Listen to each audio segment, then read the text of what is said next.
Did you just go back to that toxic relationship for the third time because you thought they deserved another chance? Are you sitting heartbroken because your situationship keeps sending you mixed signals and it's leaving you drained and confused? Have you forgiven them for the 50th time because you call yourself an empath and you think you only want to see the good in them? And yet you call yourself a queen?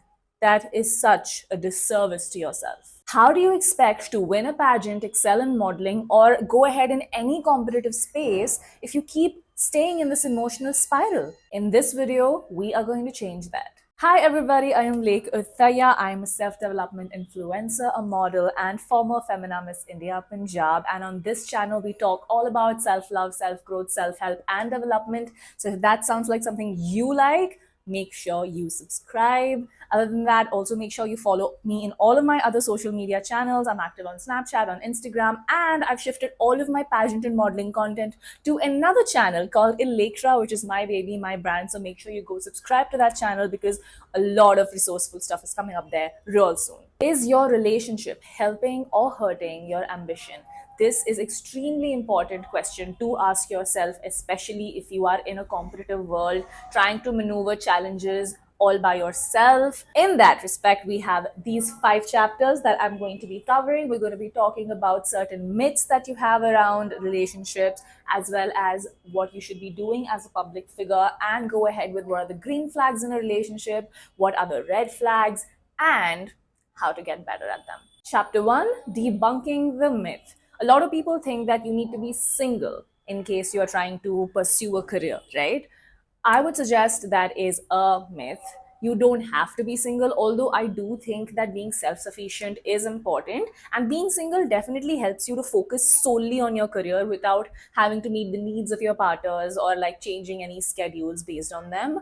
But you very well can be in a relationship. You just have to keep it low profile. I get questions all the time like, ma'am, मेरे पास एक boyfriend है. Does that mean मैं Miss India में participate नहीं कर सकती? Of course कर सकते हो. It's just that when somebody looks at your page, it shouldn't look like a couple's page, or you need to look available and approachable, and that's just how the society works, and that's how you are supposed to work, which leads us to chapter 2, public profile, private life. Let me explain that to you. The moment your relationship becomes public, it invites a lot of scrutiny, a lot of judgment, a lot of people have opinions, because of which you just overshadow all of the accomplishments that you've done in your professional life. Having a separate private life and having a separate professional life is very important because it helps to protect your personal brand. Whenever you are a public figure, right, there is a certain narrative about you, and it's so important that as long as possible, if you have control over your narrative rather than other people having control over you. Let's bring our 2 girls, Riva and Vanya, here to explain this better. Riva has entered a pageant, but the first thing that people are looking at when there are eyes on her is the fact that she has a boyfriend. You know, she has a lot of like cute pictures with him. She's, you know, posting gifts and roses and mansaris and vacations with the person. And then what happens is the follows. Okay, let's say she posts a drop dead gorgeous picture, but what people might remember is the fact that, oh, this is the same dress that she wore when she went out in that vacation with her boyfriend, right? Rather than just focusing on how amazing she looks. Let's say it's Valentine's Day, okay, and her boyfriend, let's say, could not be present because he was working, he was in a different place. And then everybody starts to ask, oh, has he broken up? Why are you spending Valentine's Day single? Are you like alone again? It must be so sad to feel single even though you're in a relationship. Not required, right? Where this could be solved between them. Let's say it's her birthday and there is pressure to show a picture perfect birthday, but the boyfriend probably doesn't meet up to it. He's not doing the grand gestures and like everything that you see on social media. And then she has a fight with him because she's like, what will I show my social media followers? They all are expecting that because I'm with you. It's supposed to be like beautiful and romantic and just like a movie. And let's say worst case scenario, they break up, because let's be honest, that happens. She is obviously on the low, and every time she's then trying to build her personal brand, she puts up a question and answer poll so that she can get a little active on her Instagram or a Snapchat. And everybody's like, oh, what happened with you and Rohan? What happened with Rahul and you? Did something go wrong? And even if she tries to explain it, number one, she's finding it harder to move on because of the intrusive questions, right? Because she was the one who put this relationship on a platter and served it to the public. And secondly, yeah, they're just gonna keep calling her names. Some of them are then calling her a gold digger. Some of them are saying that he was a psychopath. There's like so many narratives going. You see what's happening? All of this could be avoided if she had control over her narrative. Let's take another example of Vanya right here. Okay. Now, Vanya is also in a relationship. She's a high value woman and she believes in princess treatment, but she wants her public life to be only about her accomplishments and she wants to keep this to herself. So even though she's having her birthdays, she's going on trips, she's being treated like royalty by her partner, she does not want the public to see it because she wants this to keep this to herself. And worst case scenario, even if they break up, she gets to move on without the world knowing about it. Vulnerability is definitely great, but you need to have a very strong line between what you want to show and what you want to keep to yourself, especially things that are prone to nazar and that are prone to probably getting damaged because of the public eye. You need to know that privacy is power. What people don't know, they can't ruin. And besides, having an air of mystery to your private life always keeps things interesting and keeps people on their toes rather than having everything laid out. Which leads us to chapter number 3, and that is healthy signs of a relationship. Whether you are in one or you're trying to get in one, these signs should definitely be something you should be checking off.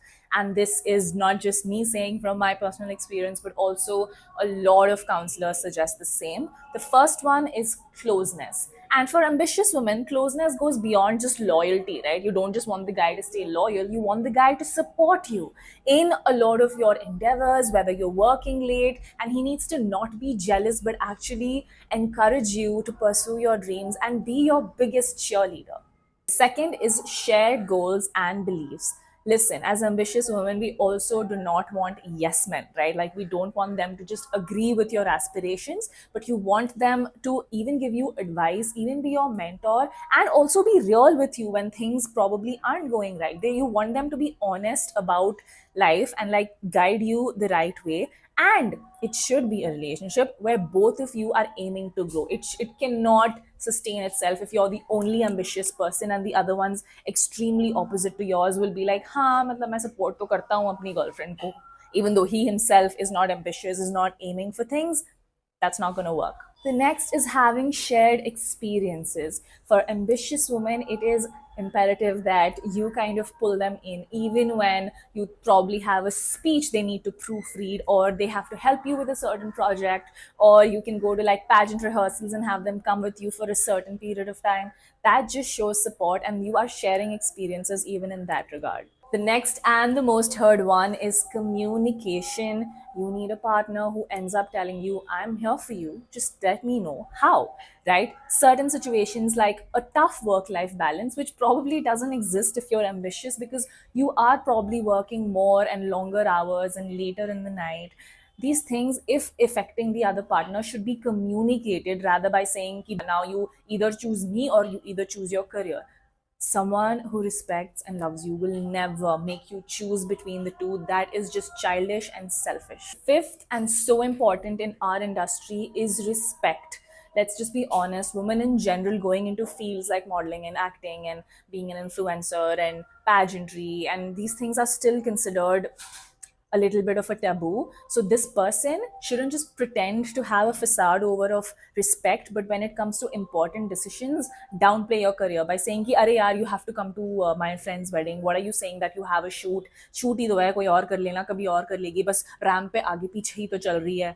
Stuff like this just shows that they are just pretending to be supportive, but in the end they always think of you as below themselves or their career, and that's just not okay.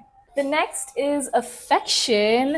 An affection for ambitious women goes more than just cuddling, right? It goes with making sure that you're eating on stressful days, because let's be honest, we all miss meals when we are like super stressed, and making sure that they're sending a motivational message when you're probably going for your first podcast or your first shoot, and just making sure that they are planning your time together when you have the free time rather than overburdening you with different kinds of work. There's this really cool scene in Friends where Rachel is like super busy with her work and Ross just does not respect her boundaries and just ends up bringing like a whole basket to her office, and that causes a huge fight. Just a clear cut example of not respecting boundaries. And last, but I think the most important thing, especially for me, is that we deal with high stress and pressure environments, right?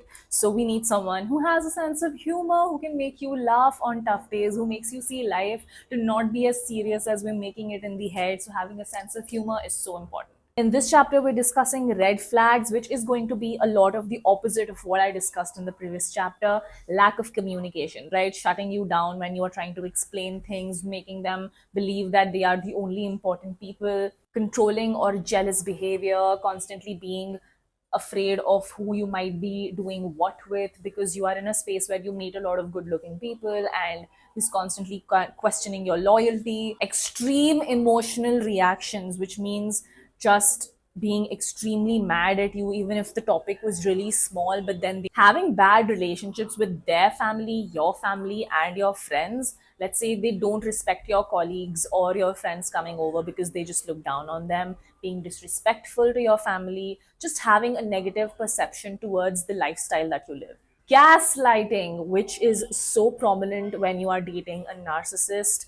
I will make a whole other video on this if you like, about narcissism, because my god, have I dealt with that. But just making you feel like what you said was not true, making you feel like अरे ये तो कोई भी कर सकता था, anybody could have done that, no big deal, and just constantly making you feel like questioning yourself. Alcohol or substance abuse, which involves excessive drinking, excessive smoking, excessive use of any sort of drugs, and disrespect for your boundaries, not understanding that you need me time, not understanding that your work hours are different than a regular 9 to 5, and just constantly causing chaos within yourself. With that, we come to chapter 5, which is hard pills to swallow. Number one is that breakup sometimes can be a sign of self love. Just know that holding on to a relationship just because of societal pressure, or because you think you'll never find anyone else, or by thinking itna time to bita diya hai, I've learned all the good and the bad, let me just deal with the bad stuff because thodi bahut good to bhi hai. That is just such a self damaging thought, and it's just constantly proving to yourself that you don't love yourself. You tell me, wouldn't you suggest a best friend who's dealing with the same kind of partner that you are to just leave that person, especially because you've understood the ups and downs and there are mostly downs? Then why aren't you giving that same sort of treatment to yourself? Avoid situationships. I don't even like the word. Like, it literally अंदर से मतलब उल्टी आती है मेरे को when I even think about women actually agreeing to be in a space where there's so much lack of clarity, and you are constantly in that spiral of whether he likes me, whether he doesn't, and it's just, why would you waste all that energy when you can spend it somewhere else, which is your career, and actually have a fruitful life? That person's not giving you anything apart from 2 minutes of satisfaction. It's just so embarrassing that women actually think that that's what they want from life. The third one is that setting personal boundaries is very healthy.